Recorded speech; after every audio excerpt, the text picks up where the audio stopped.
Oh, good morning. Ah, ah, nawala ako. Si Maharlika.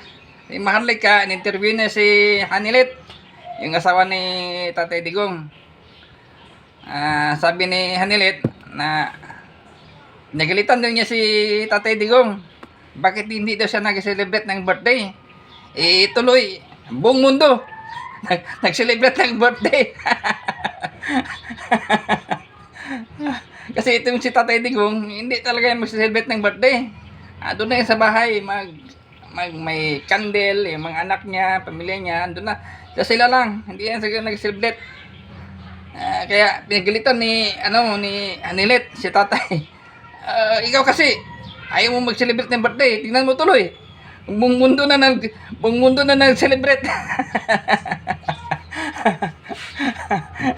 Pero sabi naman ni yung spokesperson ng PNP, si Rejaldo, sabi niya 60,000 naman yung nag-celebrate. Bahala kayo diyan. 60,000 ba 'yon? Ay na lang.